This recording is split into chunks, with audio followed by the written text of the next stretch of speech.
Greetings, comrades, Ndeo, and welcome to the second episode of Luta Continua Dialogues. We are live on Facebook, and you can join the conversation with the hashtag Luta Beyond Policing. Episodes and references will be available on all our social media platforms and archived on South African History Online. My name is Didintle Nstie, and I'll be your host as we journey through important topics affecting people who are organizing to make a difference in our world. Today's important conversation is all about policing and resistance, particularly in South Africa, the US, and Nigeria. From South Africa, we have Thami Nkosi from the Right to Know's Countering Repression campaign, and Napoleon Webster, a former mine worker in Marikana, who sat on the Marikana Commission of Inquiry and continues to fight for land and housing rights. From the US, we have Masscre Noor, a writer, organizer, and co-director of Black Visions Collective. And from Nigeria, we have Anietie Ewang, a researcher at Human Rights Watch, who has been part of documenting more than 15 years of human rights abuses by SARS and the Nigerian government. Since this is a live show, we are directly affected by ongoing political happenings. And in the United States, the election for the US president has just been announced. In lieu of this, one of our contributors, who is closely involved with various political and community-based organizations, has been called away to support the transition we are experiencing. So unfortunately, Chanel Matthews is unable to join this dialogue as planned, but we uplift her in her important work on behalf of the movement for Black Lives. Welcome to all of our wonderful contributors. It is our absolute honor to have you with us today. There is a lot to talk about, so let's go straight into it. As an icebreaker of sorts, let's briefly talk about what each of you believe the expected perceived role of policing to be versus the actual role of police in your country. So how about we start with you, Thami? Thank you so much for having us and to contribute towards this very important conversation. I think there's two things. I think historically in this country, we come from a period of apartheid, that's well documented. And I think how policing was imagined at that time and how we imagine policing now is two different worlds. So I think in essence, part of the problem with the apartheid regime back then, we had what they called the South African police force. Right, and the South African police force was essentially to keep the racial segregation and the different kind of developmental agendas of Black folk and white folk in this country separately. So in essence, back then the force was used as a way of repressing any form of dissent by the natives of this country or Black South Africans to fight for equal rights. So historically, at the backdrop of that, it has always been, the police have always been used as a way to put a stranglehold on the Black majority of this country to not necessarily be able to, self-determine.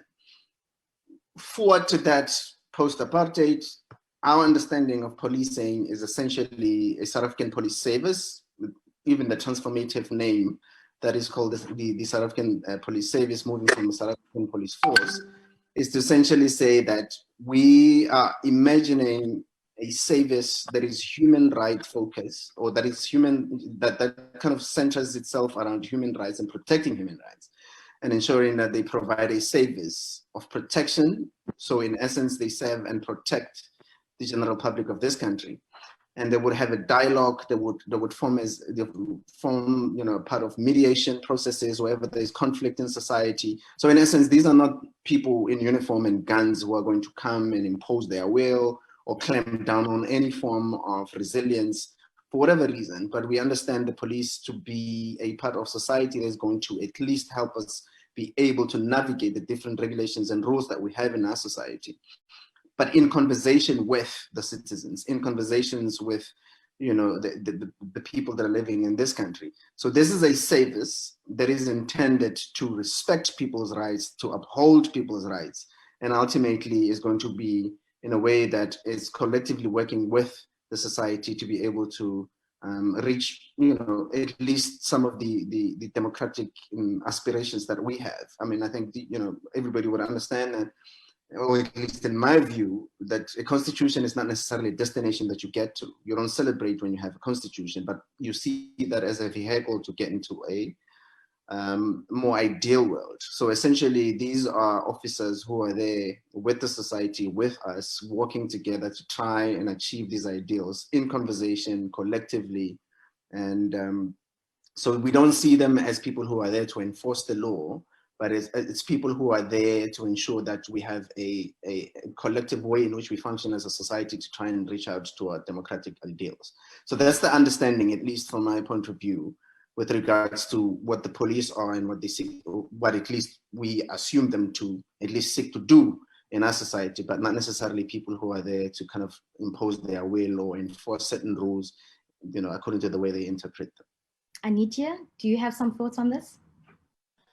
Yes, thanks for having me. And Tammy, I think I share some of your sentiments in terms of the historical perspective and orientation of police forces in South Africa. It's very similar to what we have. So the Nigerian police force was first created in about 1930 by the British colonial rulers at the time. And essentially, their orientation was to serve one particular purpose, which was the social, political, and economic, agenda of the colonial masters. And we still have the same police force today in terms of their orientation, in terms of the way that they carry out their policing duties. The legislation guiding them may have changed, but we found that the orientation is still the same. The high-handed way in which they deal with citizens, the way in which they believe to be above the law, a certain kind of impunity that they operate with, it's still all existing today. And the Nigerian society hasn't gotten to that point where we've been able to change or completely overhaul the system to work for citizens and not work for people who've replaced the colonial masters. I'm talking about politicians who now are driving their own interests, or government officials who are driving their own interests and using the Nigerian police force. So at the time the force was created, it was serving the interests of a select few. And up until now, the Nigerian society, Nigerian citizens still feel like the police force is serving the interest of a select few and not the collective, group of people called Nigerians. They're supposed to protect citizens, ensure that there's security. And while we find that there are police officers who are putting their lives on the line and trying to do what's right, but the vast majority of them have been accused of, gross human rights abuses, including extrajudicial killings, arbitrary arrests, illegal detentions, extortion, sexual abuse, and the list goes on. And so that's really become the thing that the force is known for. They're more known for bad than for good. And I think that so these conversations are really important, and the one that's currently ongoing in Nigeria, pushing for accountability and police reform and an end to police brutality, is we really cannot take away from the history of the Nigerian police, and to really put in perspective to see where we want our policing to go and how different we want it to be from where it's taken off. Yeah. Masscre, what are your thoughts? Thank you for what's already been shared. I resonate with a lot of it, and feels very and sounds very familiar. And I, really want to say that what is true in the U.S. is that the way that policing came about was very similar in actually wanting to strip away freedoms from Black folks. And also from workers, right? The roots of policing in Minneapolis and inside of the United States really are inside of slave catching and union busting. Modern day policing institutions really exist to prioritize property and profit and not people and our lives. And so inherently, the police have not been a source of safety for Black communities, communities of color, other marginalized communities inside of our country. And the police have really functioned and long been a uncontrollable force of violence that have terrorized many of our families, whether it's been some of us actually into death and some of us who've actually been able to survive some of that violence, because there has been little to no accountability in most cases. And most police actually have far too many resources in order to function in these ways. When George Floyd was killed a few months ago here, Minneapolis Police Department actually had every single possible reform in place, right? Minneapolis has really been a poster child for reform. And these reforms proved to still be ineffective and insufficient.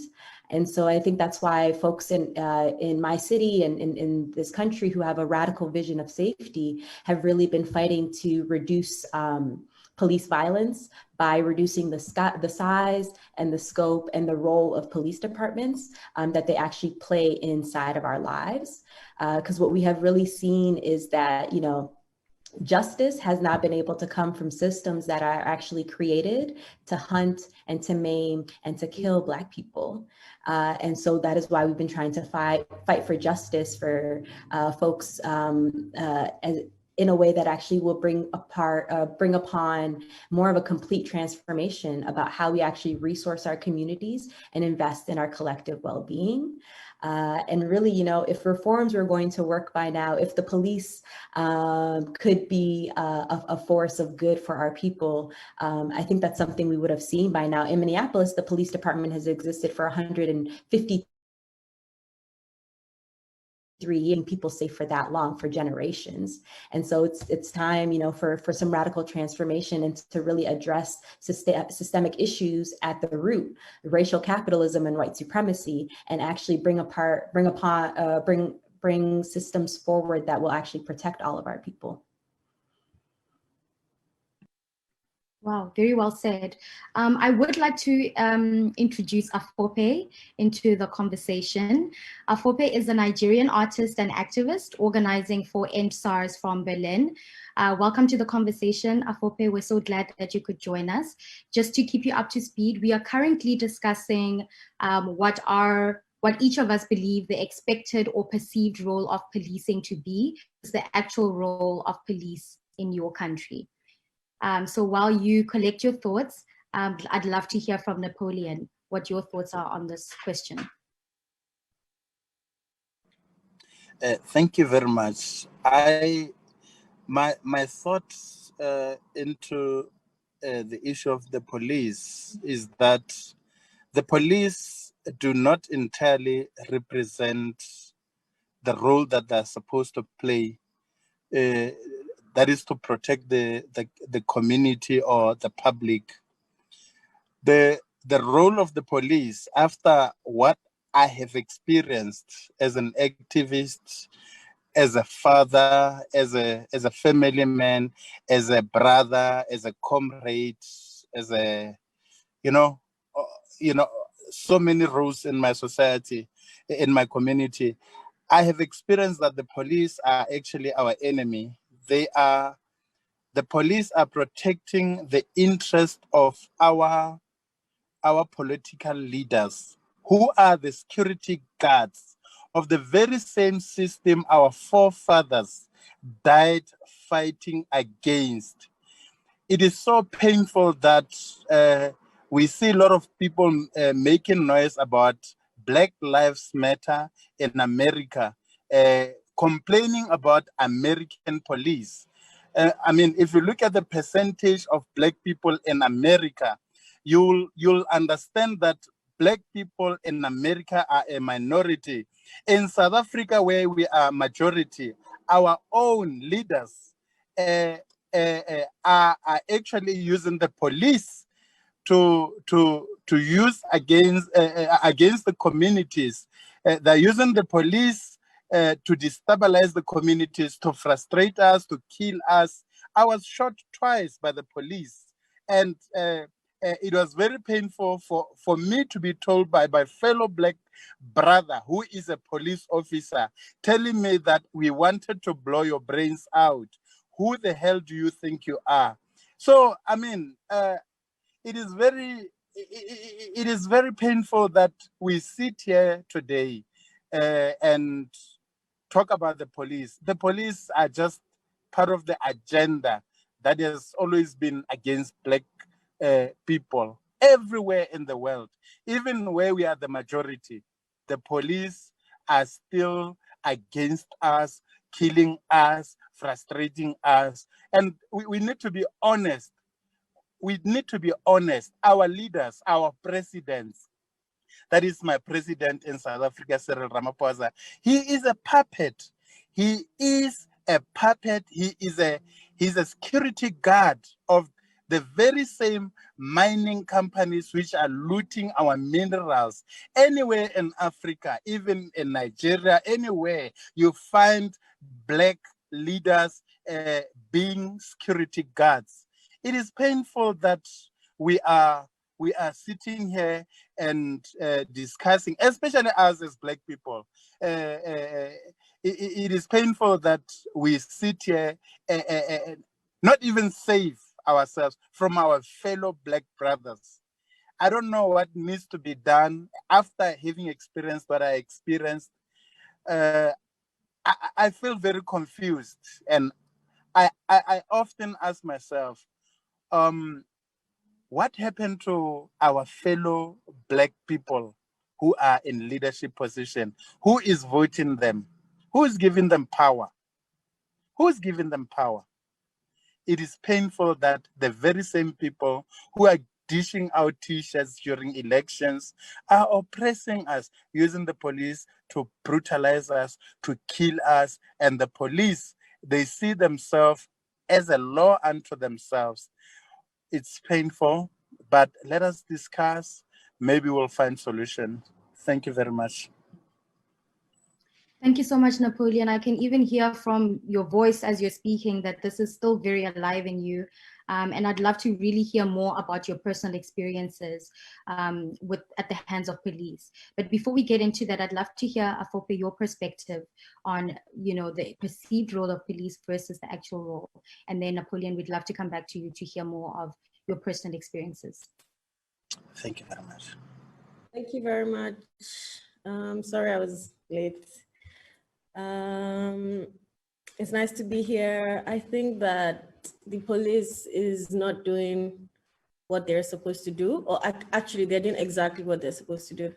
I think that the police is a machination of forces to keep certain people in power, to keep imperialism as it is, to keep the state of the nations as they are.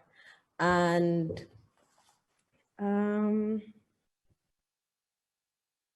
so these people are giving guns and weapons, and they're supposed to be protecting us. But when you think about it, there are other ways that policing can take place. I was doing some research about how there used to be something called the street marshals in Nigeria, where the people were volunteering to police themselves. So if you want to keep law and order, we can have a system where professionals, students, lawyers volunteer every day to keep law on the road, and we don't need guns, because we understand that a system works when there's some form of order. But these police people, they are giving guns and all this like violent means, and then they take power into their own hands, and there's people going about their daily lives on the streets, and they're tormented by these people because they're trying to keep people scared. And in countries like Nigeria or a continent like Africa, where the leaders constantly oppress us for their own gain, and you know that people are not happy, people are barely able to survive, and you know that a revolution can happen any time when people decide to come together, and you're so scared of seeing that happen. So you use the police as a force to keep people scared and afraid to demand for their rights and afraid to demand for the things that they need to live a good life. And I think that the police state is not even just a Nigerian problem. As Napoleon said, it's like a global problem. In America, it's in other countries, it's and it's a I think that it's a very intentional force put in place, because when you think about it, it's what is dividing the people from their leaders. They put them there. I'm sure that, like in Nigeria during the EndSARS process, the reason why the leaders cannot just come out and say we finally EndSARS because these people are not doing what they're supposed to do is because they're doing exactly what they're supposed to do. The police force performs extrajudicial killings for the leaders, because these leaders, to keep power, they have to waste people, so they have to keep people quiet. And this is exactly what the police force does, and that's why they feel like they're above the law. And I think that a lot of states can be governed without the existence of a police force at all. And I think that that's where ultimately we should be going. Thank you. Thank you. I love when you made reference to the street marshals. I'm from Garankuwa in South Africa, and during apartheid and even a lot afterwards, there was a lot of questions and discussions we would have about how our own community could self-police, because we are the custodians. We should be the custodians of our own places where we live. So later on, I'd love to hear more about alternative solutions to policing, because clearly what's happening is certainly not working. For now, I'd like to go back to Napoleon. You mentioned what you experienced at the hands of police. And from what I understand, you have taken on 2 presidents, including Cyril Ramaphosa and Jacob Zuma, as well as a mining company. You have been targeted and shot at, as you said, by police, and even arrested from a crime that you did not commit. I'd like to hear what your experience of being targeted that way was. How did it make you feel? And what did you learn from that entire experience?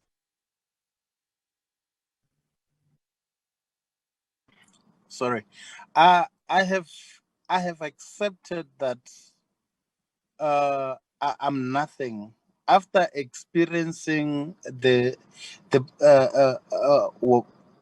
brutality against me. I realized that when you stand up, you must just know that anytime, one, you could be arrested. If they can't arrest you, they can kill you. They've tried several times to. I'm more afraid of police than criminals. I'm being honest. After having been followed, having been, kidnapped by the police, having been thrown in prison, and they're so organized against us, especially activists. I remember I was arrested and they denied me bail. I went to court 37 times, applying for a bail. And during those times, they'll postpone the case because of perhaps stenographers, the court interpreters, technical delays, meaning the police and the justice system, they work together. It's not like the police, they are to be blamed alone. Even the justice system, because after losing my bail application, having spent almost a year, going through bail application, we applied for the transcripts, the court recordings. Mind you, so many times the court was postponed because there were no stenographers, the court recorders, all those things. To my surprise, when we applied for an appeal, when we appealed my bail application after having been declined, they were saying there were some records missing. How can records miss while I went to court 37 times and all these appearances, the court being postponed entirely because of all those reasons that were actually declining me to have a proper application to appeal, my bail. I was very lucky that Marikana widows lawyers, Seri, they took it upon themselves. And I would remember that Right to Know also, so many organizations in South Africa took part in contributing towards my justice. So what I'm trying to say is, it's not only the police, even the justice system, where you should feel like, no, at least if the police, I suffer from the police, I can go through the justice system and get and deal with them. They're all set against us as ordinary people. So my experience is that as an activist, if you're involved in activism, you need to give us your life for this conviction. You must be like those guys who are saying they're born again, they've given their life to Jesus and all that. Is the same level. You must know that you can be killed, you can go to jail. The police can kill you and cover the crime. After this IPID was supposed to investigate how the Hawks, an elite police unit, would come to court with live ammunition and start shooting people randomly, including myself. I'm not talking about the Lone Massacre that happened in Marikana. I'm talking about my personal experience. So it's painful that we find ourselves in that situation, but now we should be inspired to fight more so that we can prepare the future for our children's children, our children, and the people to come. We must keep on fighting so that we educate people that, you know what, you are on your own. Politicians are not saving our agenda. Politicians are saving the very same system that was ran by white people against us. We are on our own. So as ordinary people, we need to learn to mobilize beyond politics. We must know that we are suffering as a race. We are suffering as Black people. And sometimes we are suffering from the pain coming from our fellow Black people who are security guards. I'm talking about our presidents. Our presidents, they don't serve our interests. Our presidents are serving the interest of the same companies that are running our countries on behalf of corporations. So we need to be honest. We need to face our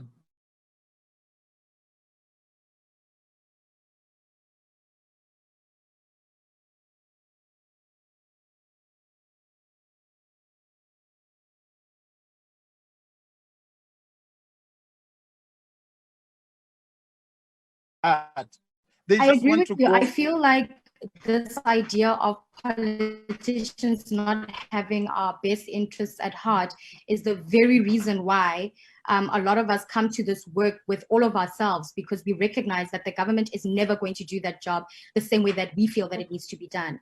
And I feel like a lot of us that are in this discussion today have put considerable amounts of time, effort, life into this cause. And it's quite devastating to hear a lot of the experiences that you went through and how it's impacted your life, and I'm sure the lives of the people in your life, your child, your loved ones. And it also sounds like organizations were instrumental in supporting your work. You mentioned the Black Widows Collective and the lawyer there. You mentioned the Right to Know campaign. And I think it speaks to the importance of getting it together and organizing to have a specific, focused, streamlined, strategic approach to tackling this crisis. And so, speaking of the importance of organizing and building and activism, I'd really love to hear from you.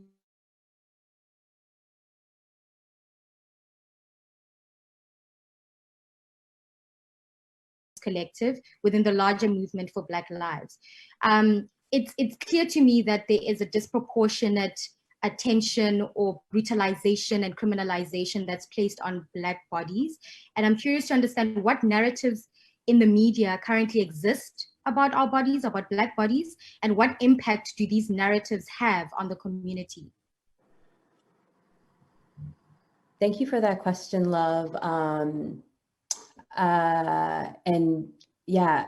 thank you so much for sharing, Napoleon. I just feel very touched by your story and so happy that you're here to share with us and that we can hear your words. And sending so much love and solidarity. I think that, you know, to really ground in what is true first about the police, right? And the way that they function, that they have worked to suppress and subdue social movements, the working class and labor unions, right? That they exist to protect profit and property, that they seek to maintain order and behavior, right, of marginalized communities, that they enforce social norms to benefit the ruling class, and that they really work to terrorize our communities. And I think this narrative about the police and what they should be and how they do function is huge in how folks even experience Black folks, right? Because that the police exists to control our behavior. We are painted as unruly, right? That we can't make decisions for ourselves. The police are just, I think, honestly, the most clearly violent aspect of the state, right? But it is important that we know that the state is violent, period, right? In evicting folks from their home or gentrifying our communities or stealing land, whether it's making it so that we don't have access to clean water or nutritious food. Really, the reasons that we have violence in our communities are the results of oppression and repression working for generations to divest and devalue our communities. And so there are a bunch of stories that are proliferated around how we can care for each other or how we are capable of keeping each other safe, that are used to demonize us and prevent us from making decisions for ourselves and for our communities, and then are used as the reasons to lock us up en masse. So that we can't actually thrive, right? And we're put into these cycles where we're forced to merely try to survive instead of actually building power and building relationship and connection with one another. Part of the reason we founded Black Visions 3 years ago is because of our experience 5 years ago when Jamar Clark was murdered here in Minneapolis, and we led our city really led a 18-day occupation of the police precinct in North Minneapolis.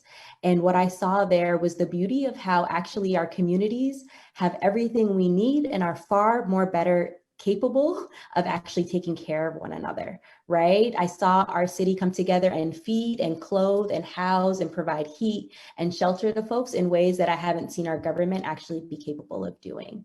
And so I think these are the stories that we have to actually tell, and the stories of us actually providing care, of showing up, and that it is actually possible, right? We have to ground in the truth that if the mission of the police has been to keep people safe, they have failed at that the entire time that they've existed. And so that we have to actually look to one another to provide that safety, right? Ruth Wilson Gilmore says abolition is about presence and not absence. And so how are we getting more present with one another so that we can transform our individual relationships and our communal relationships, and therefore our societal ones, so that we are actually living into our full capacities and capabilities as human beings, capable of transformation and living into a world in which all of us can actually thrive. Wow, well said, because it is about thriving and not just surviving. And as Napoleon had shared earlier on, it's not theoretical. These narratives that exist have real life consequences for people. Tami, I'd like to hear from you. How does social media go beyond traditional media as an effective tool in countering oppression and the narratives that exist that are harmful towards Black communities? Yeah, look, I think that's a very precarious space. And as much as it could be very useful space to kind of mobilize and organize and actually amplify our voices in ensuring that, you know, our stories make it out there in terms of what our experiences as Black people are of the police. These could also be tools that are used. I mean, I'm not sure how many people are familiar. I'm sure comrades, you know, in the US would be familiar with the term surveillance, you know, capitalism. You know, just how the very same kind of big corporations, big tech companies, actually used to perpetuate even, you know, the police brutality beyond the physical into a much more virtual space. I think there's a couple of things that I've, you know, one has been picking up on.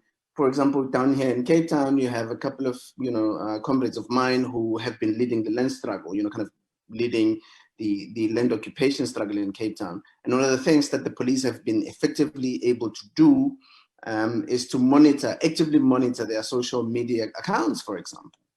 So I think we're living in dangerous times. This big tech dystopia has opportunities and can also be very dangerous, because what it simply does is it can expose us to all levels of surveillance that we essentially can't even disappear, you know, from the surface of the earth, primarily because, you know, people can track our movements, track our conversations, track who we're speaking to, how, and then all kinds of things. And the least said about, you know, companies like Microsoft, for example, who are behind the prison industrial complex, and the softwares that they provide into hospitals and everything. So we're living in a digitized world, and that in itself poses a danger with regards to our own personal safety. Just in as much as we're navigating physical safety from physical harm from the police and all kinds of things, we also have to navigate virtual, you know, artificial intelligence safety as well. And this poses a very different kind of danger for us. I mean, I don't know how many, you know, folks would have read when you read through the surveillance capitalism model and where it comes from. In fact, technology or the internet began and was owned by the army as far back as the First World War, Second World War. So the evolution of that has always been such that to instill a sense of paranoia, to instill a sense of fear into its citizens, to scare off the citizens and do a counterinsurgency type of nonsense in our communities. And quite frankly, this has been a tool that we have, you know, opted to use primarily because of the way the world develops. But the truth of the matter is that from the beginning, this has always been a tool that is at the hands of the very oppressive forces, from the army to the police. This has always been central to how they perpetuate their own violence. And we need to reimagine how we interact with such spaces. And as much as we could talk about and deliberate about the different kinds of things that are done to us as we're walking down the streets, we get shot,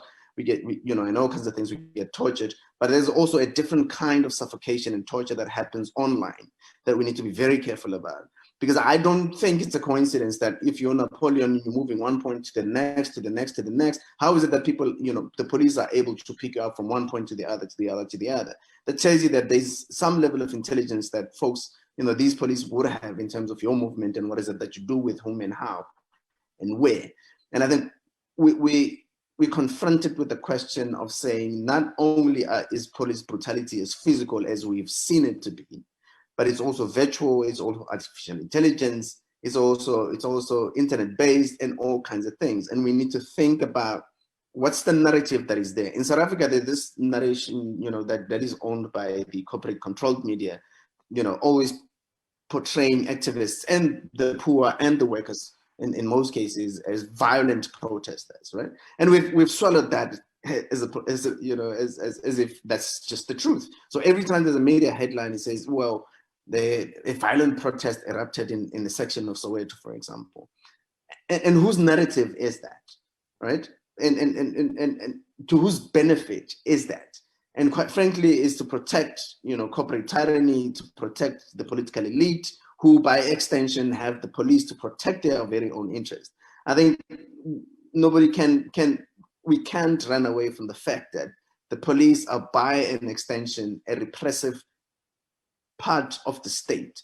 And we need to accept that and to simply say, whether we want to talk about issues of reform, something in my mind tells me reform is not good enough, because what reform simply does is to give you a piece of cake and say, hold on, don't want the entire cake. Here's a little piece, and then we go back and then we rest in our laurels. And then the next time something else come up, and then we get another piece. And ultimately, we never get the whole cake.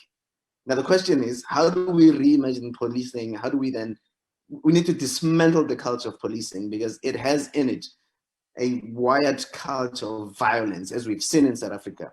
During the lockdown, COVID-19 lockdown, people get killed, right? For what? For walking outside the streets. Mothers can't feed babies inside the house. They try and go out and sell scrap metal outside so that they can feed babies, and they get beaten up, right? Fathers are trying to do the same thing. They get shot, they get kicked around, and people die because the police are enforcing the regulations, right? And then ultimately, what is it that they do? They go and get, you know, everybody else's cell phone number from the cell phone network companies, and suddenly they're able to track each and every person's movement in this country.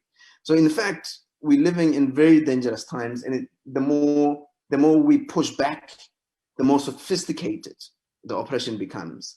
And we need to rethink about how we do these things, and how best we can actually you know, self-determine and be able to push back and fight for our rights. So for me, we may be utilizing this space where we are right now, Twitter and whatever, to mobilize, to organize, but that poses a danger to us as well in the surveillance state, in the surveillance world that is increasingly becoming a network of who does what, where, and how, and that becomes a problem for us. So we need to move from, our intelligence needs to move from beyond the physical to say, how do we how do we outsmart the police? How do we push back? How do we occupy their spaces? But we also need to move into the virtual to say, what kind of intelligence do we have to counter some of these things, to counter the narratives that are there? Because I mean, the Minneapolis uprising, all of it was projected as hooligans who break into shops, who break into all sorts of things and break into all sorts of things.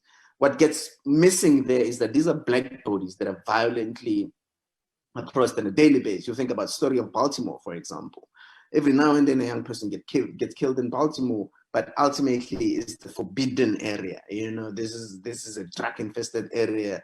These are useless people. They don't need anything. They don't need any form of development. So by extension, there's mass incarceration. There's high levels of poverty. So everything is connected, and we need to to think critically. How do we move collectively as a society, as a collective, as a pushback, as an uprising, to say international solidarity, global solidarity? How do we push back against an oppressive force that is law enforcement, that is police, that is always laxed as something that is there for our own good, when in fact it's doing no good for us?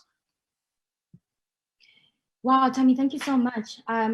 You touched on this concept of the surveillance state, and that's definitely a topic that we want to have a separate episode about, because the rabbit hole goes very deep in this specific area.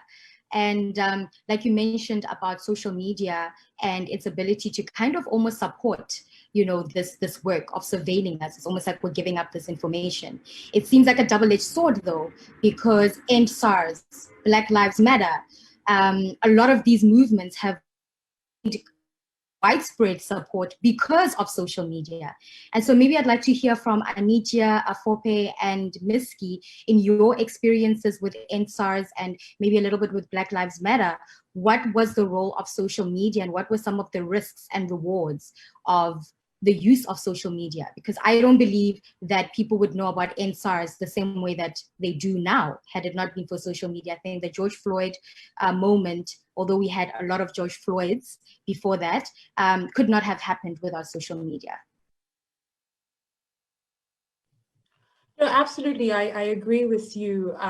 Social media was essentially the premise for the EndSARS movement in Nigeria. And I'd like to really, take us back to the fact that this movement didn't begin in 2020. It started as far back as 2017, where, activists had started to really push the idea of changes that need to take place within our policing system, of reform. And they did this primarily by sharing stories of people who'd been brutalized by the police. And it really opened up the space for others to share their stories, and for everyone to come to that point where we're like, wait, this is systemic, it is endemic. It's not just, something that happens to me. at least every Nigerian has a story of police brutality. If the person does not have a story, the person has a close family member or a close friend who's had a story, a horrible story of police brutality. And I think that really helps to enrage people and to support the movement. And we saw that the movement started to gain traction from 2017, 2018, and the authorities were noticing and they were making promises to make changes. But you see, as these promises never came to fruition or never brought about anything positive or any changes that people could embrace, the movement became even bigger. The voices became even louder. The agitations became even more real. And to the point where we are at in 2020, where we have millions of people tweeting about the EndSARS movement and, you know, calling on the international community to really push forward the idea that the Nigerian police force cannot remain the same. And, you know, the synergy that the online protests and the protests on the ground, you know, brought to really push forward the movement was absolutely phenomenal. And so in that sense, I think that many young Nigerians really found their voice on social media. They found a way to collectively, you know, move the agenda forward, to organize really, whether it was around food, water for protesters, you know, legal aid, just whatever the case, you know, how Nigeria is a really big country, but how large the country was didn't stop the protests, because people were able to connect on social media and to provide support for movements that were, you know, hours and hours away from them. So I think you know, it's something that many Nigerians now see as a space that they must preserve, especially in the wake of threats from the authorities to push legislation or other sorts of agendas that would lead to more control over social media. We saw last year in 2019 a bill come before the National Assembly, which is the federal legislative house, to pass a law that would give the authorities, you know, a lot of power to regulate social media, including shutting down social media platforms when they see fit, you know, and really putting forward punitive measures for crimes that they've tagged as, you know, misinformation or spreading false allegation, really things that would serve to self-censorship for many people. And because Nigerians have really seen the value of social media in really pushing the movement and ensuring, you know, that their voices are heard, they're quite determined to ensure that, you know, these moves that are seen as repressive by the authorities to be able to control the space and have the narrative be all theirs is really curbed. So we're seeing after the EndSARS movement, as we're seeing the authorities really starting to wake up this agenda to pass a social media law. We're seeing Nigerians push back against it. People are sharing the word. People are telling each other how they can speak up to the authorities and really make sure that you know, they're part of the legislative process, and it does not get to the point where the authorities have an upper hand in this extent. No, that's 100% true. And I think we've seen this in other African countries, specifically in the case of Zimbabwe and Somalia, where they've literally shut down the internet to get this message across. Afope, you are based in Berlin and you are also involved in EndSARS. Can you say a little bit about your experience of organizing while being in Berlin and the role of social media in this work? Thank you. I think that social media has been great for organizing and mobilizing. It's through social media that people have been able to organize, come out, to spread the word about what's going on. And also it's through social media that the EndSARS movement has become a global movement, in the sense that there's protests springing up. I mean, there were protests springing up from Berlin, from the Netherlands, from London.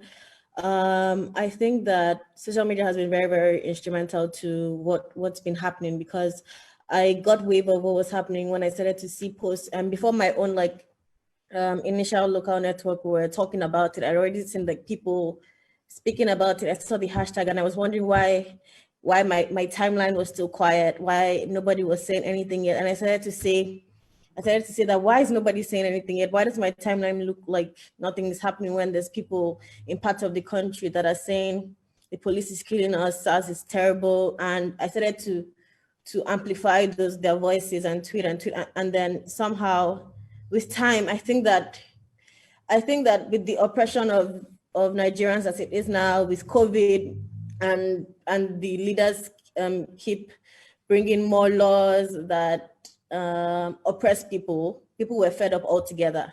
And then the voices started to pick up more and more, and it became something that people were now about to go and hit the streets for. It was through social media that people were able to organize food and water and locations, and it was through social media people were able to say, this is where I'm meeting today. No, there was no like actual groups formed. I think everything was communicated via social media. And this is when the community in diaspora started to say, how can we help? What can we do? This has to be louder than Nigeria. Like, this has to come out of the country, and Nigerians in other parts of the country have to speak up as well. So social media was where I first posted that I was going to organize a protest in Berlin, and I was surprised because I wasn't even expecting people to come through like that, because I didn't think that, I had just moved to Berlin, so I didn't think that there would be a large number of people who are on ground and willing. But I spoke to some people who I knew already from Nigeria and who were also living in Berlin, and they also spread the word. They put it on group chats, and also the internet is how people were able to connect and come out. And we were able to do organize like about 4 protests, the 4th one being the largest one at Alexanderplatz. And it was all through social media and WhatsApp groups and that type of organization that helped us. So I really think that social media has played a really large role in organizing the EndSARS protests. And also the government tries to like lie and hide things. So they do things that people don't know about, and they want to get away with it because nobody is recording or documenting. And the Lekki massacre would have happened, and they would have been able to go all out and deny that it happened, which is their modus of operation. But people saw what happened in real time thanks to social media, and we started to say that you cannot lie. We saw this happen. We saw people die. So why are you trying to deny that it happened? And before you knew it, there was some kind of confusion in their camp. They were running around. They were saying different things. They were trying to keep their stories intact, but we had proof. And that was all thanks to social media. And also social media helped people to get help. So it was through social media that people were able to say, my sister has been taken, she needs help. My brother has been taken, he needs help. And pictures and live documentation. Someone is bleeding beside me, don't go here. The police are out there. So, and without that kind of constant communication, a lot of things would have gone a lot worse. And I'm not saying that things didn't go, but things went really bad. But I think that the amount of violence that would have been inflicted without the use of people looking out, I think that social media became a means for people to care for each other and look out for each other. For me, it was very inspiring for me to see how Nigerians who have spent so much time in a mindset of scarcity, where we're always like grabbing at everything and like trying to forget about other people. I saw a different version of Nigerians where we were now like looking out for each other and saying, I'm here if you need anything, my services are available if you need anything. And I think that also made me see that we have hope, we have a great future. All the lies they told us about ourselves, that they tried to make us believe about ourselves, that we're basically not great people, we basically are out for each other, they are lies. They're the lies put by the leaders to keep us fighting ourselves. But I saw a kind of like community coming together, putting differences aside in a sense, because there was still some resistance towards the LGBTQ people, where Feminist Coalition came out and said they also support LGBTQ, and Nigerians were saying, if you support LGBTQ, then we'll stay at home. We don't want to, this is not about them. Like, must they hijack everything? And that was really kind of hurtful, but there's still work to do. But I saw that tribally and religious, we put those aside and we're able to come together. And I think that social media played a really, really big role in all of that. And in Berlin, we were also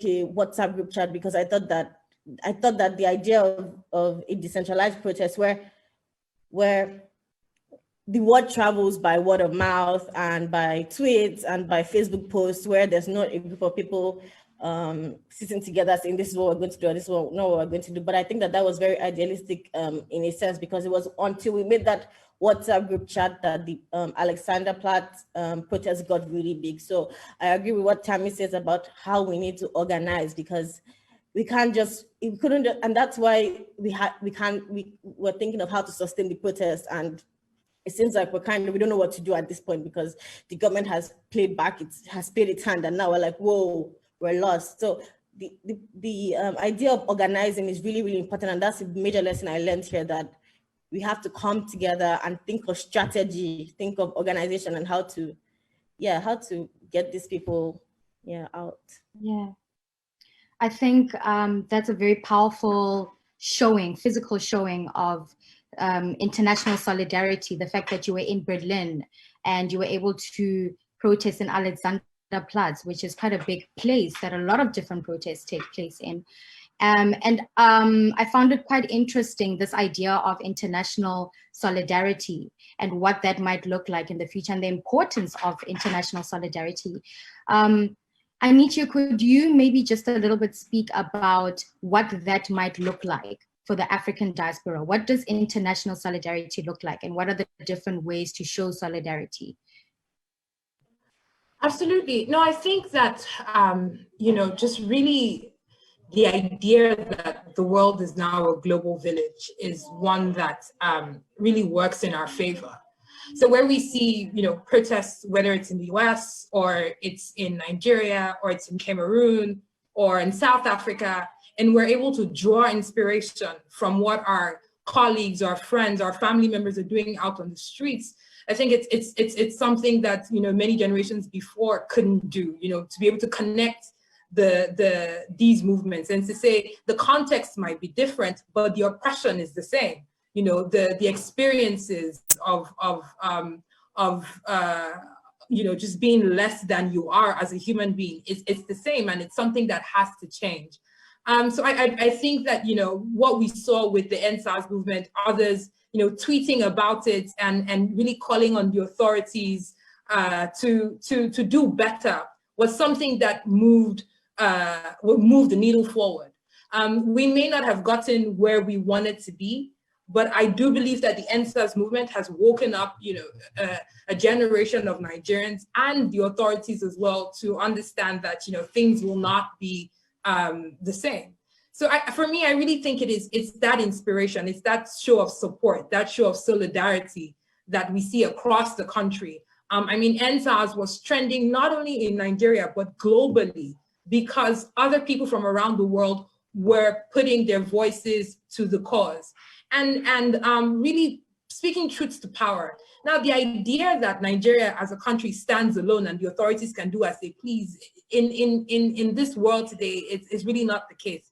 The Nigerian government really depends on support from a number of key partners, key international partners, whether they're countries or their institutions, and they really care what they think about them.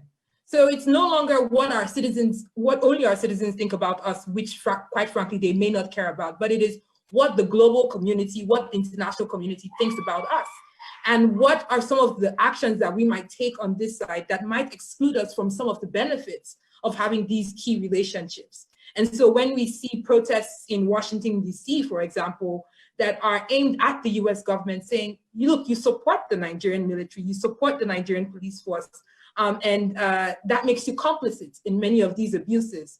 We're poking at different advocacy targets for the same cause, so it's no longer just about the Nigerian government. It's about the people that work with them. It's about the relationships that they cannot afford to mess up or miss out on. And we see that this pushes them to act, even if it's not because of the citizens, but for some reason they're acting and they're pushing the needle forward. So I think that really being able to energize movements even beyond the location where they're taking place is really important. And beyond, much more than that, trying to find the key advocacy targets, the key advocacy messages that would move other actors to take action.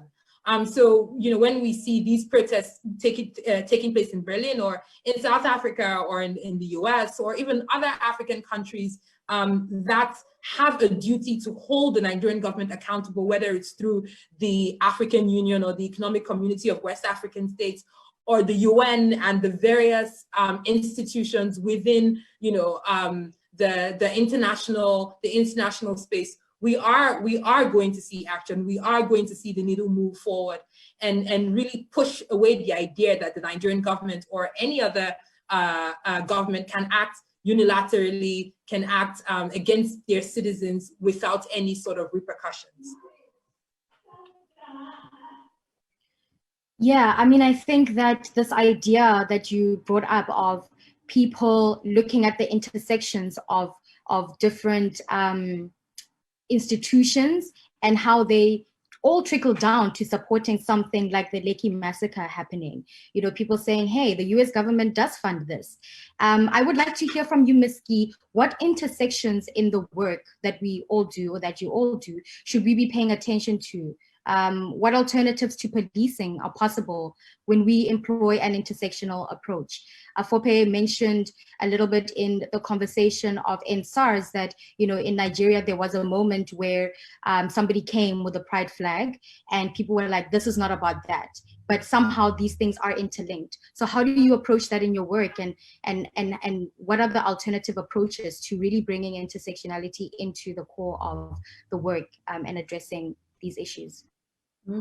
Thank you so much for this question. I'm going to touch on this and then some of the other pieces that have come up because this is such a juicy conversation. And yeah, I think, I mean, intersectionality is so important and key to the work of getting all Black people free, right? We don't live single issue lives. Many of us have multiple identities. And if we are not speaking to these different intersections, then there are Black people. And if this is about all Black people that are falling through those cracks and who we are missing and who are not having their needs met, who are not being cared for, and who actually cannot thrive. So when we say all Black people, we then must look at all of these different systems and think about how they impact all of us, women, children, queer folks, trans folks, right? Immigrants, disabled, formerly incarcerated. All of these different systems come together in different ways to impact us. And if we're forgetting any Black people, then we're forgetting all of us. So it goes back to the Combahee River statement for me, when it's like, you know, when Black trans women are free, then we are all free, right? And so we have to look at how all of these different systems are coming together and actually address the roots of them so that we aren't forgetting anybody. Otherwise, we're just creating more systems in which somebody else is just left behind, right? And so that is not what we're actually trying to do. We're actually trying to address the roots of these systems. And so I think one thing that comes up for me is just, you know, the importance of storytelling. And that storytelling and humanizing us and basing our work in our experiences is what is actually that moves people, right? It's not necessarily facts, but meaningful stories that really engage people's minds and hearts about what is possible and what could be possible, right? That's why, you know, social media is a tool, and we understand that it's a tool because there are also people who strategize on ways to use social media to silence our movements and to monitor us, right? But it can be a place for us to share news, to amplify one another. When George Floyd was murdered, you know, I think part of why so many people paid attention is because of COVID. So many of us were sitting at home, everybody's talking about like, there weren't the same media cycles that were happening. And what I saw immediately after that is that people were still out in the streets, right? Even in the midst of a pandemic, people were recognizing that police violence was just as large a threat in that moment to humanity. And so how do we, you know, have conversations about moving people beyond social media or beyond the ways that they come into our movements into real life, right? How do we give people real meaningful roles inside of our movements, so that they're able to take responsibility, so that they're able to see themselves reflected, and so that we're able to build decentralized movements with vast leadership that can touch all of our communities and people and can have all of us reflected so that we're not leaving folks out. And I think one of the things I really learned this summer in trying to move people towards abolition was that it was really important in telling and in sharing these stories that we had to be able to really hold people's fear and really move them towards possibility. You know, the police are such an insidious and vicious and violent force, and there are so many of our people who don't foresee a future past them. So what does it mean to honor their fear and to say, I understand you cannot imagine a world without police. Let's imagine it together. Let's address your fears. Let's have that conversation. And so I think some of what we can really do is actually like to be in connection with one another, to be in introspection, to learn about one another so that transformation is possible, so that we can understand how we can connect to one another or move one another's power to actually change the material conditions of Black people all across the world, to build power with one another, both locally and across these fake borders that don't serve or represent our communities, and to really think about how we're investing in alternatives and experiments for the sake of reducing our community's dependency on structures and systems that are built on our destruction, right? Like the police. And so in Minneapolis, there's an organization, for example, called SWAP, right? That's really about it's a organization by sex workers who are coming together to provide safety for one another, and to stop violence happening against sex workers in our city, right? There's Southside Harm Reduction, which is a syringe exchange that really works to build relationships with people and to meet people where they're at. There's a nonviolent peace force that really helps to train people, support people in violence intervention. Soul Medics is a local group of folks who offer psychological first aid at protests and other high intensity situations. And so there's, whether it's, restorative justice and transformative justice, whether it's mental health resources, whether it's de-escalation or harm reduction, or really tackling domestic violence or sexual violence head on, our communities are really showing up to show that we are the ones that can really keep each other safe. And so it feels really important to lift up about those different resources and the different ways that people are showing up to invest in alternatives that move us away from the state and its violence and towards what has actually always kept us safe, which is the innovation and the care of our communities. Beautiful. This idea of storytelling, this idea of fear, I'm curious to hear from Napoleon, because the story that you told was scary, firstly, and I'm actually quite surprised that you're still doing the work that you're doing, having experienced what you experienced. And I'm sure a lot of us would like to know, how is it that you are still doing this work? What are the practical tools that you used to continue on, to cope at the time when you were dealing with what you were dealing with? One of the things that I had been reading online in relation to this, the importance of different groups coming together, was that the women of Marikana were instrumental in supporting the mine workers by sustaining them in various forms, whether it's food, support, listening. And I would like to know what your personal coping mechanisms were when you were going through this harrowing experience, and what approaches do you use in your work? What practical tools do you use in your work?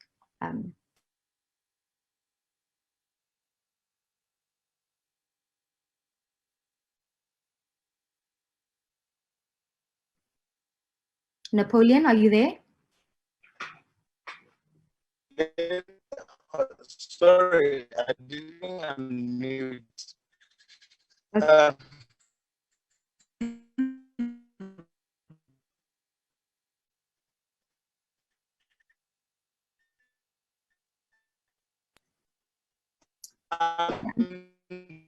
I cannot hear you.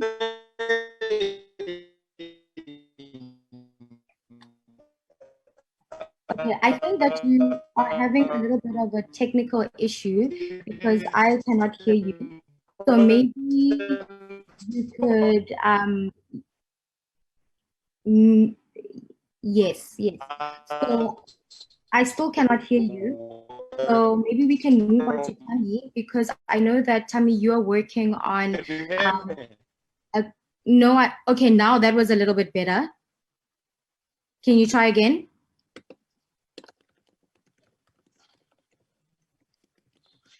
Can you hear me?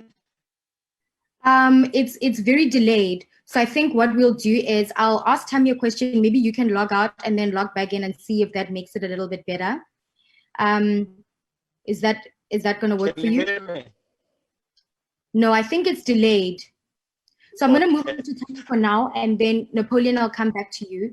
Tammy, you are working on a campaign to end oppression. Can you tell us about what that campaign is all about? What are the pillars? What are the values? And what mechanisms do you use to make that happen or to bring it alive? Yeah, look, I think at the moment it's a lot more, hopefully, transformative. I mean, the idea of kind of really doing away with law enforcement the same way that perhaps Masscre was talking about, I don't think we have that in our public imagination as yet. So one of the things that we could at least try and do is to build the levels of accountability and actually demand some level of transparency with regards to how the police conduct themselves. Now, one of the things that we try and do is to actually raise consciousness of communities around, especially in urban areas and peri-urban areas and rural areas, to simply say, listen, you don't have to swallow everything that the police actually are, seem to be doing, and here's why. And one of the things is to try and simplify even the existing legislation or the existing policy, to simply say, you cannot be able to start to want to do away with something that you don't understand, right? And I think, we've done very little in this new dispensation to actually kind of have a conversation about what our police are meant to do and what they're not meant to do, and what the framework is like, and how far they can go.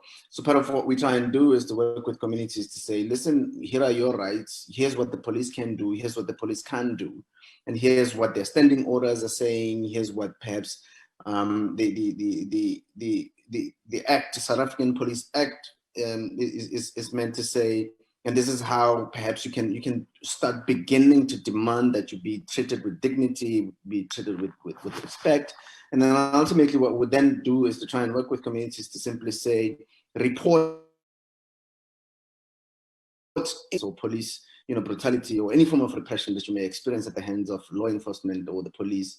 And ultimately what we try and do is to amplify those voices and take those stories to actually put them into a process where, even where there is kind of legislative framework being developed, we simply bring in these experiences and these stories to simply say, but hold on, as much as you are, as a legislature, as the parliament or whoever, are thinking about how best you can transform the police, in truth, these are not in line with the lived experiences of the people on the ground. In fact, this is how people are experiencing the police. So as much as you're trying to reimagine how the police, or repurpose what the police can be for our society, you need to take into cognizance what the lived realities of the people on the ground are. So if ours is to try and more or less kind of be an incubator for the voices of the people on the ground to find expression in spaces where these decisions are made, expressions and where these debates are actually had. Because I mean, one of the things is that we may debate with the police station. It means very little, if we're not going to be able to influence how then, the policy framework or the policy development of it, ultimately becomes. So that's the one thing that we try and do. And at the greater level as an organization, what we try and do is to actually demand much more greater accountability. You could think about Napoleon's situation, for example, in Marikana.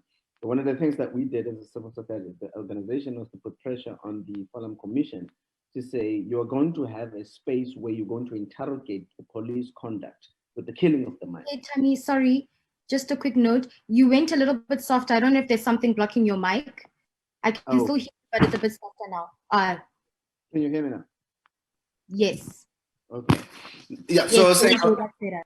Yeah. No. So I was saying one one of the things that we're able to do as a civil society organization is to actually put pressure into these processes as well, and bring with us some of the people that actually are the victims of these systems. So, for example, in Marikana with Napoleon, what we then did was to actually rally behind and make submissions at the commission to simply say, you are not going to have a conversation about people having died, but not interrogate the police conduct itself. What we're going to demand as a civil society organization is that you're going to look at how police conduct themselves. And we gave, sometimes we would give evidence of where we think the police faltered, and demand that they be held accountable. And one of the other things that we have done as well was to put pressure into the National Prosecuting Authority to simply say, even those police that were found to have misbehaved or conducted themselves in a way that's unbecoming, even though we don't agree with the framework of the police, but nonetheless, they did not stay within the confines of what the legislation is right now. How do we then deal with such folks? And we would put pressure on the National Prosecuting Authority to ensure that these police are actually prosecuted and they face the full might of the law. What we're currently doing now is that the South African Police Service Amendment Act is sitting in Parliament. We're going to be making submissions around what are the missing critical pieces in the amendment as it moves forward. So in as much as we would be working on the ground to sort of try and interact with this force, interact with this power, and to hold it account, and to hold the hands of the communities on the ground to simply say you can demand much more from the police. We're not naive to the fact that this is systematically oppressive, but what we're simply saying is that within the framework of what exists, how do we function in that to try and demand greater accountability, greater transparency, and greater collaboration? Because I think one of the things that we need to be very open about is to say, wherever there is a space for dialogue, wherever there is space for exchange of ideas and exchange of knowledge, we need to utilize that space as well. So as much as we may violently react towards violence, but whenever there is a space, we can interact with that space and seek to transform that space to essentially open up to ensure that it brings in the subjects of this force, the subjects of this violence, the subject, so that we can see we can see at the cold face of what is happening with the police. We can bring those voices inside the house. We can bring those voices inside the space. We can bring those stories inside the space. And one of the beautiful things about our constitution is to say civil society organizations can play a major role in holding government accountable for every level of implementation of policy, wherever it's lacking, wherever it's not necessarily working. At least we have that space to function within the ambit of the constitution to hold them accountable. For the fact that a civil society organization like ours can take a government department to the apex court in the country, being the constitutional court, that in itself tells you that the judiciary in this country is strong enough to actually inspire some confidence in us to say we can take these things straight up to the courts and have the courts essentially helping us as citizens, helping us as civil society organizations to hold the government accountable. So us, it's a pretty unique situation in that at least the space that we can be able to demand greater accountability, and we can use the judicial system to do that. We can use the parliamentary system or the legislation system to contribute to the evolution of these policies or to the changes of these policies. That's a unique space for us, because at least those spaces allow us to have these voices finding their way inside of those spaces. And I think that's the one thing that we have going for us. For example, a civil society organization called the SJC, for example, in Cape Town, managed to call a commission of inquiry into the violence that was happening in the community of Khayelitsha and Cape Town, for example. And we had the whole minister having to come down to answer and sit with the members of the public to listen to these stories, to listen to the experiences of the people on the ground, of how they're experiencing policing and how better police can improve. These are important spaces that I think we're trying to at least facilitate between institutions as violent as they are and our public as victimized as they are, to try and forge a better way forward, a better way moving forward. So at least that's the one thing that we have going for us in this country that's at least a bit unique to different other countries, but similar to other countries as well in the world. But I think, yeah, that's the most important thing and the critical role that civil society organizations play in this country.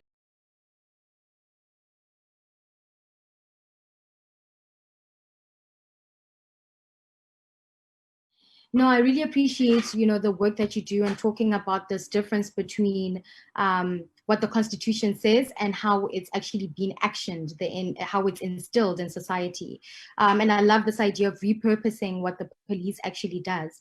Before we move on to the next thing, because I'm quite curious about the understanding of what these different terminologies mean about abolishing the police, defunding the police, because these are also tools and alternatives, and reform. You mentioned that earlier, Tammy, what those terms mean. Before we do that, I'd like to hear from Napoleon, because you got disconnected earlier on. What tools do you use to cope, and what practical advice and tools do you make use of in your own work? As an activist, I work with the community. What we do is we mobilize the community because we do not trust the police at all. We know that we are on our own and there's no any other leader or political structured leader that is like ministers. I mean, I'll give an incident of Marikana. You saw the current president. He was not even a member of parliament whatsoever. He managed to connect Natim Tetwa. Natim Tetwa was the minister of the police. He managed to connect with Susan Shabangu, who was the minister of minerals, and including the police commissioner. Together, they managed to work against the peaceful protesters who were protesting against unbearable conditions, slavery conditions set up by the mining companies. So it shows you how structured things are against us as ordinary people. So we need to work together, mobilize and mobilize and mobilize. It was early last year, that is 2019, there was an outbreak of drugs, you know, like they were just getting out of control in Rustenburg. We managed to mobilize the communities and we closed the police station, for instance. We closed the police station and we explained our actions, and the whole community supported us because the police are not serving our purpose as the community. They're not protecting our kids, even their kids. Mind you, police are part of our communities. So it's unfortunate that they often forget that they're part of the community. They've got children, they're married to our sisters, they're dating our sisters, they're friend to most of us. So they forget to play their role properly. So what we did, we went to close the police station because even their children, they were endangered, vulnerable. They were vulnerable against the drug dealers and all that. Drug dealers were just doing as they wish. So we had to initiate this action against the police so that they do their job. We closed it down and we started dealing with those people who were just becoming, you know, they were like taking over our town. So I believe that the unity of the communities and our activities must be towards the unit. I mean, it must be our strength against all these actions the police are taking illegal against us. I've learned a lot from the Black Lives Matter. Black people with the minority percentage in America, they managed to create a commotion that took attention of the whole world. And we saw even in South Africa, there were so many solidarity messages sent to America. And these are the very same people we are the victims of, who are busy supporting the Black Lives Initiative, whereas ourselves here, we are suffering at the hands. They are what white people are to the Black Americans. Most of us are Floyd. We are suffering. We are being killed. I could have been killed. I was shot at. I bled, and they could not even take me to the hospital. It shows you that these people were clear. They wanted to deal with me. They wanted to take, and they know that even if they take my life away, there's nothing that will happen. It happened in Alexander Township of Johannesburg, that a young man was killed by the soldiers. There's not even one person who's been arrested for that. We saw it on TV when Andries Tatane was killed by the police. It was live on TV. Nothing happened. It just shows you how difficult our lives are as Black people. I was at VET supporting students during the Feast Must Fall. And then there was a day white students, they stood in front of the police, and that action, the police exposed themselves how they are to Black people, because these were white fellows. They could not shoot. And then it shows you that our lives are cheap.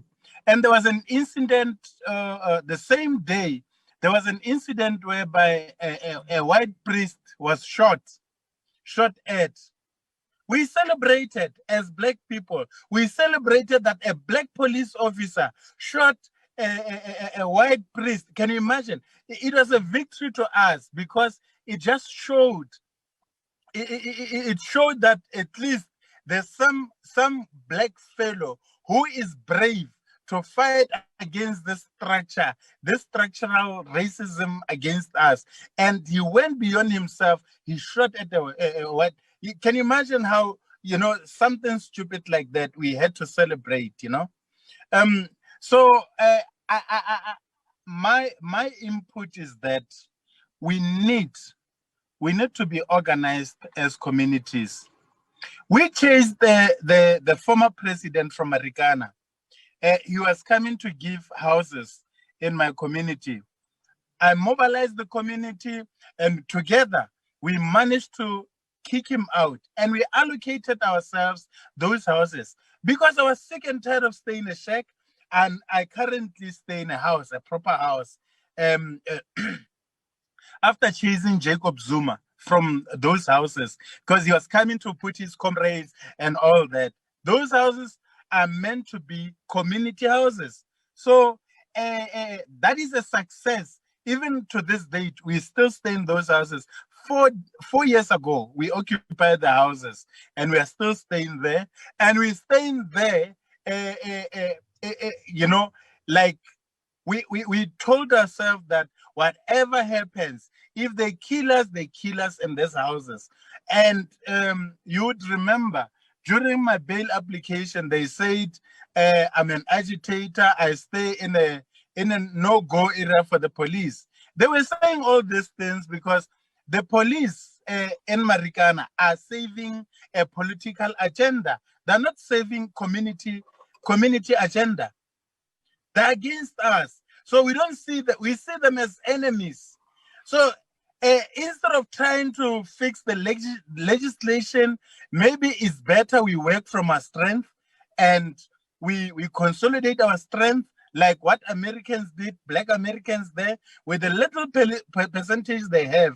They're a minority in America, but they created a commotion. So perhaps we need to work from our strengths, mobilize the community beyond politics. It's a human rights, issue.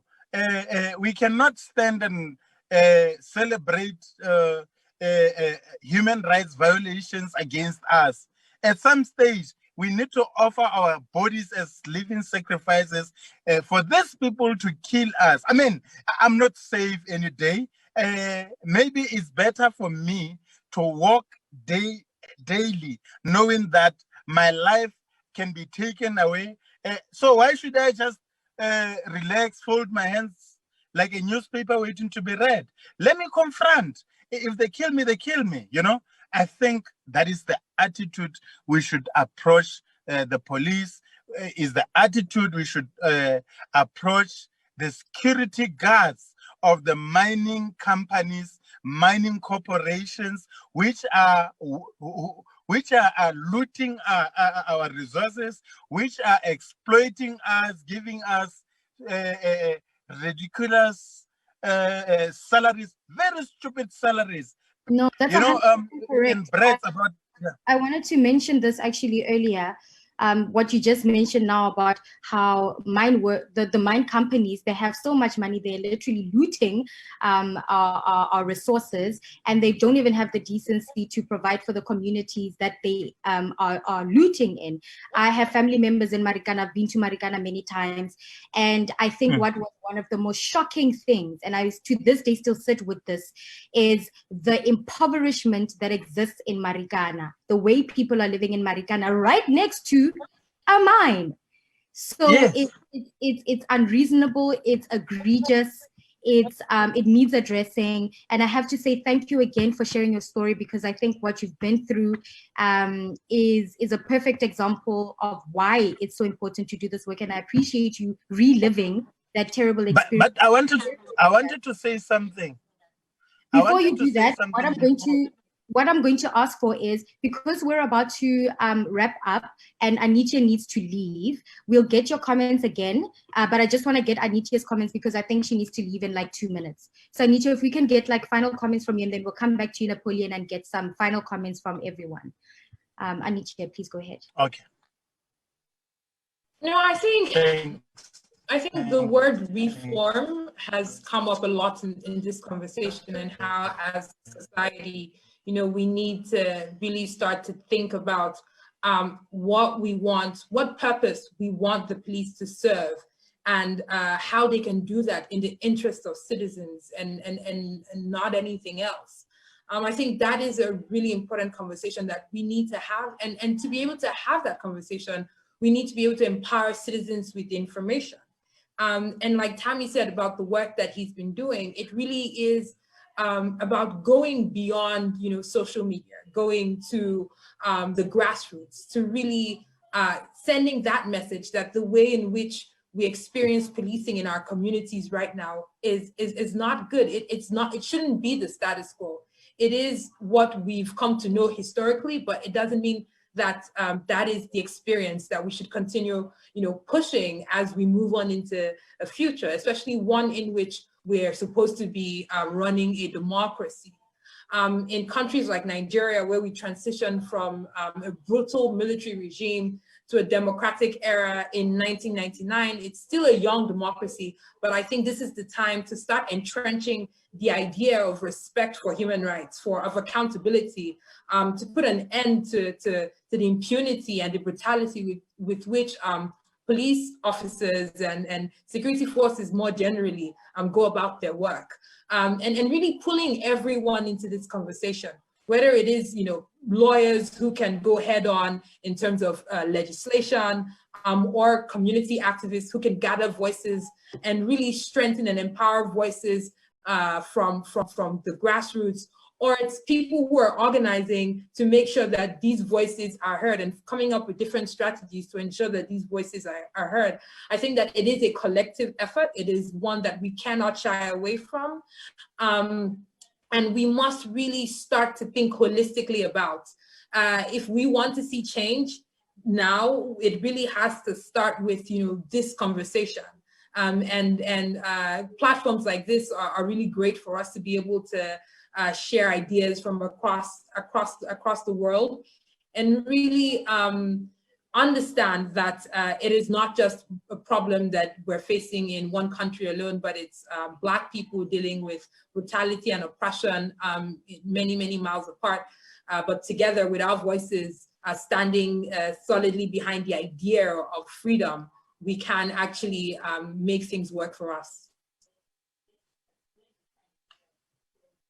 Wow, thank you so much, Anietie. We really appreciate you joining us today, and also just beyond this conversation, all the work and effort and time that you've put into, human rights work, and for making time for us today. And I hope that you all will continue the conversation beyond this dialogue today. And I know that I'll definitely be looking into more of the work that you're all doing. So thank you so much. I know that you need to leave. And hopefully we can all keep in touch beyond this conversation. Yes, thank you so much for having me. And it was a pleasure to meet everyone. Well done. Great job. Thank you. Have a good one. Okay, so the question that we had beforehand, we have a few minutes left. So this is the time to give your final comments and any calls to action that you might have. Earlier on, the question was about what are the definitions or what are the meanings of abolish the police, defund the police, police reform. And I'm sure we all have our interpretations. But Masscre, I'm quite curious to hear how you would define those, if you're comfortable to share that. And then also I'd love to hear your final comments and any calls to action. And then we'll move on to everyone. Yeah, no, definitely. So it was reform versus abolish versus defund. English is so lacking. Let me just start there. I can't wait to get to Freedom Land and when we can leave English behind. Our demand this summer was really specifically about defunding the police, which is one strategy inside of abolition, about defunding the police, getting the money out of a murderous system, out of a murderous institution, and putting it elsewhere where it can actually support our communities is just one way to get towards a world in which police do not exist, which is what abolition is fighting for. And abolition, is wide and far. Right now we're talking about police abolition, but there's also prison abolition, right? And when we're talking about the prison industrial complex. And inside of abolition, defunding is one strategy. Divestment is another, right? And divesting and investing into healthcare and housing and education is a strategy. Harm reduction, right? And like showing up for our folks is a strategy inside of that. So there's many different strategies inside of abolition. And so defunding is just one way to get us there. And so I just think of it as part of the puzzle towards the end goal of an abolitionist world in which transformation and care for our folks is more possible. And then reform, right? I think that, I agree with what I've heard so many other panelists here say, that reform is not enough, even going back to what I was saying earlier. If we are trying to get to the root of it, the entire existence for the police, at least in this country, was to strip the liberation away from Black people who were literally running towards their freedom, and then workers who were trying to organize to get a fair wage. And so there is no reforming something that is rooted inside of that, which is why I don't believe in reform. And there are some reforms, right, that people refer to here, at least as like non-reformist reforms, right? And so when we're engaging in reform work, or when we're engaging even in the alternatives that we want to see, what does it mean that for us to do it for the sake of reducing how in the ways in which we are reliant upon the state right now, reducing their access, their power, and really increasing our own autonomy, our own self-determination, and our own right to make our own decisions as Black people, and building a world that is inside of that. And so I think that, I get the last thing that I would say is to just like really express gratitude for everybody here on this panel or inside of this conversation. I feel like I've learned so much, and really, want to call us all to continue to move towards a world in which we are capable, our communities are more capable, our families and Black people as a whole are more able to organize, to shape the decisions of our lives and of our world for ourselves, to be able to make those definitions, to continue to push against the idea that Blackness is a monolith, right? And to expand on the definitions, to expand the definitions, and to show folks how expansive Blackness really, really is. And to make sure that our movements actually are reflective of that, right? That our movements actually show that diversity and that beauty and of Blackness.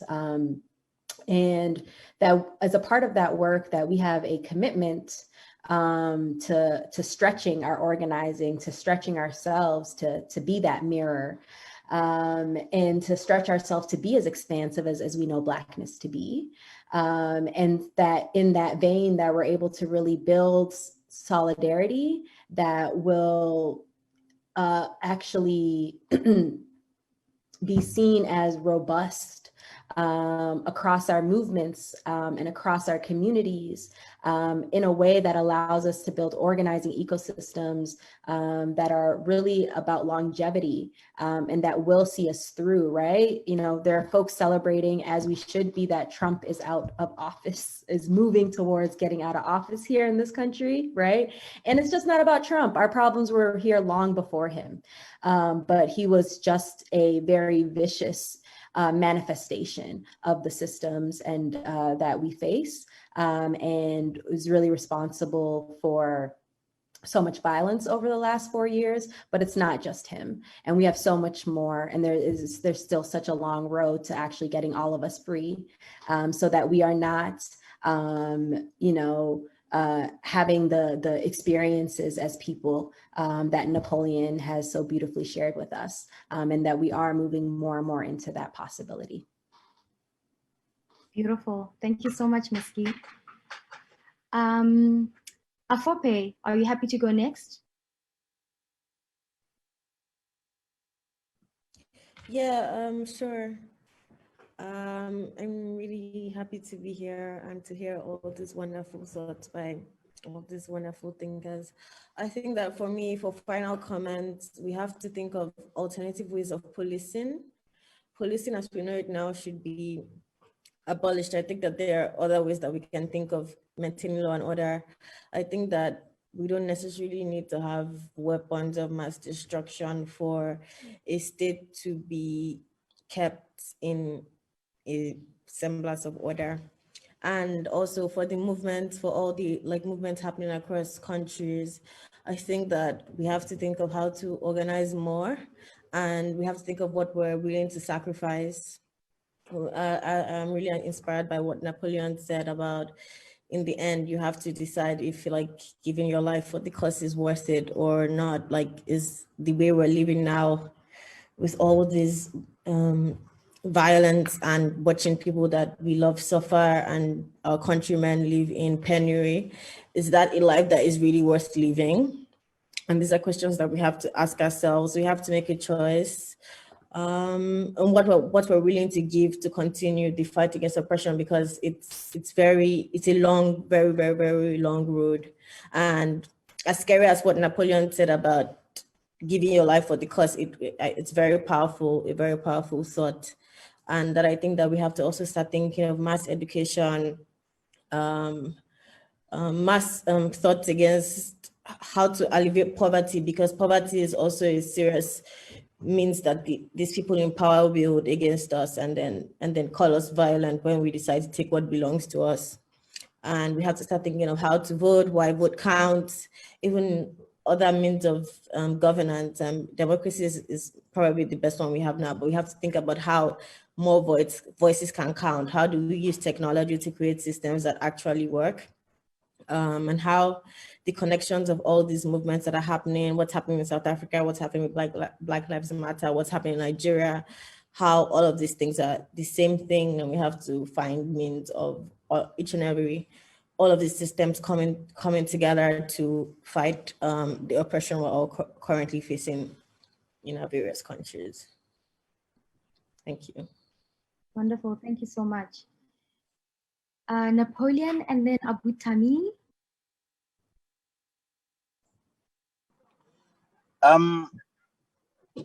My closing remarks is that I think the community must be involved and must be given power to run like police stations, or how the police is regulated. That regulation must be informed by the community, because I'll give an example. The community of Marabastad and the community of Marikana, or in the Western Cape, they face different challenges.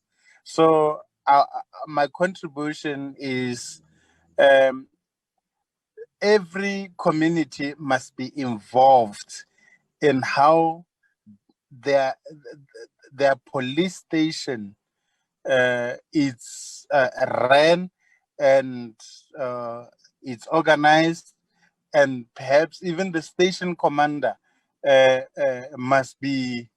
the community must be involved somehow in the selection of the police station commander, because once we can have our power in how the police system is run, we can have a contribution, and we can also exercise our strength to regulate the police.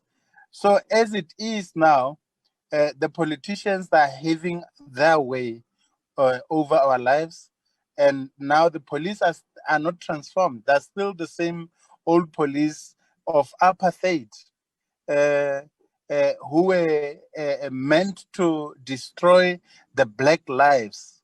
So as it is now, I would love to challenge black leaders to use their power, especially in South Africa, Nigeria, where the leaders are black people, to use their power to accommodate us as community people, to change things, not to only use political strength, political connections to do things, because as long as things are the same, a lot of us are willing to die for the changes.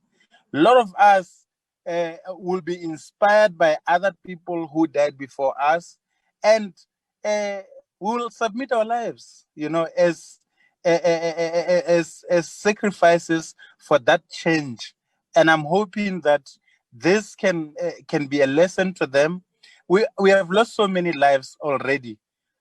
I think if it's possible, if they really love us, let them try and involve us so that we can have amicable solutions that can fix our society. Otherwise, police are still the monsters who are serving that old agenda that was meant to destroy black lives. I appreciate the opportunity to share my views, to share my experiences with you, and thank you very much. Thank you so much, Napoleon. And once again, I'm so grateful that you're still alive, and I respect all the effort, time, and energy that you have put into continuing this work despite everything that you have been through. So thank you again. You're welcome. Tammy? Yeah, no, look, I don't want to sound like a broken record. I think everything has been covered by the other comrades. But I think the most important thing for me, I mean, I'm reminded of the words of a Che Guevara, who says, there are many Vietnamese out there, and we cannot rest until every country is free from the claws of imperialism and the claws of inequality. And for me, that's a call for, it's a typical call for global solidarity. To say wherever racism raises its head, whether it's in Nigeria, it's in Egypt, it's in Kenya, wherever it is, that's a common enemy that we all should fight against. And I think that for me is the biggest thing to say. Global solidarity simply says we're acknowledging that in societies that we live in, there's the same imprint of particular behaviors that we should resist and not tolerate and fight against. And for me, that's the biggest thing. So it's always important to build the connections between the struggle in Nigeria and the struggle in South Africa. It may be different in terms of the peculiarities and how it shows its ugly face, but the truth of the matter is that every oppressive system is the same anywhere in the world. And anywhere in the world, people need to stand up as one to resist the same ugly system. Whether it's capitalism, whether it's homophobia, whether it's sexism, it's the same thing. And anywhere we are, we should have the same vigor, the same drive to fight against that. And I think ultimately for me, the biggest, I lean a lot more towards Masscre, but I had to be a bit responsible because you work with communities in South Africa and our democracy is a bit fragile and it's not as matured as we would like it to be. So introducing things like, abolitionism in this country, it may be far-fetched. We will get there eventually. My view is that that's where we should get. But we can work within what we have right now to make the small changes, where we can rock the boat even further, where we can kind of fight against the system, where we can negotiate with the system, but ultimately let's formulate our own way in which we want to fight the system in order to change it for our own benefit. And that's what we need to try and do. But I hope eventually we live in a world where there's no need for the police. Everybody, because the road to total liberation cannot be disconnected to your freedom. And freedom being able to move around, freedom being able to be you, and freedom to be able to do the kinds of things that you'd like to do without feeling like there's somebody out there willing to clamp down on you anytime you do something that they perceive not to be within their framework, or that they perceive not to fit in with their rules. So for me, I think total liberation of humanity need not be policed. And that's where I'm saying abolish, abolish, abolish. But ultimately we'll get there. Wonderful. Thank you so much. Again, thank you all for making time to be here, for bringing yourselves into this dialogue completely, and more importantly, doing the work that we also vitally need, which will impact us for generations. Once again, we are live on Facebook, and you can join the conversation with the hashtag Luta Beyond Policing. Episodes and references will be available on all of our social media platforms and archived on South African History Online. Follow us on Instagram, YouTube, and Facebook, where we can all continue the conversation. This is donation-based work, so please donate to our GoFundMe in the description. Luta Continua is an international dialogue series that brings together activists, revolutionaries, thought leaders, and community workers to have critical conversations about the experiences and the state of our world. Luta Continua.